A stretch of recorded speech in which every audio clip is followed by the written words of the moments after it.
John Bolton says if he's subpoenaed, he will testify in the Senate. Now, let me just ask you something. Why did Trump ever hire John Bolton? The neocon poster child of all time, the Dr. Strangelove of U.S. foreign policy who never met a bomb he didn't like.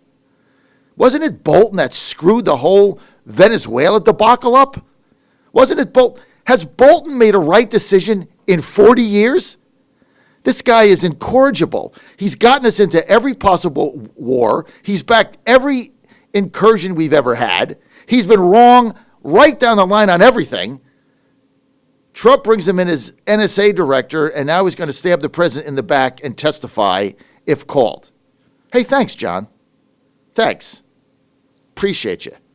This is what happens when you bring snakes into the administration. We've been saying this all along. Trump's biggest problem, personnel, is policy. And if you're going to continue to surround yourself with neocon warmongers like John Bolton that don't agree with your America First foreign policy, how do you think it's going to turn out? This is not like you're running a business or you're putting up a skyscraper in Manhattan and you want to get the best builder, the best architect. No, you have to get people that agree with your America First policy. So John Bolton selling out, and he says he's going to testify. Meantime, Secretary of State Pompeo tells Leader McConnell he's not running for Senate. So no surprise there. Why would you run for Senate if you're Secretary of State? That to me doesn't make any sense. He's got tremendous authority. Trump is going to win again in his second term. Why on earth would you want to be a senator when you can be Secretary of State for another term, maybe end up as DOD, whatever he wants to do?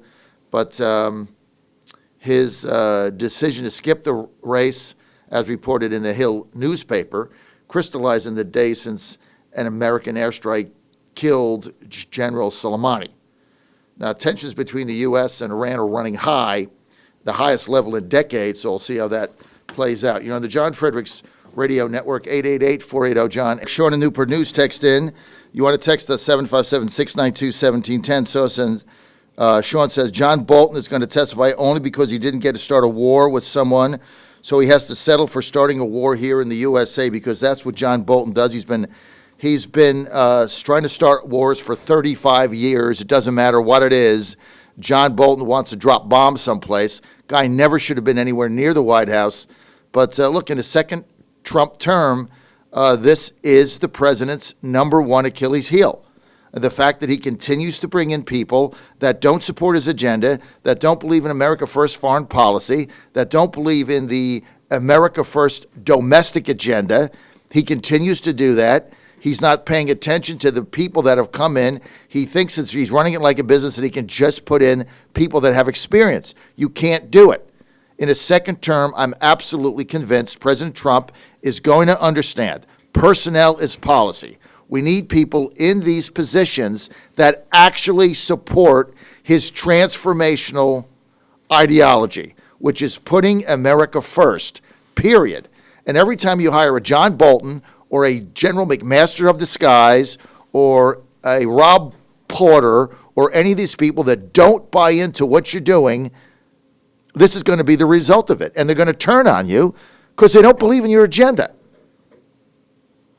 And he's got to get, in a second term, the president has to bring people in there that are going to drive his agenda, like Corey Lewandowski or others, as chief of staff, Mark Meadows, drive his agenda and put Trump supporter in charge of White House PPO. And until he does that in the second term, this nonsense is going to continue to happen.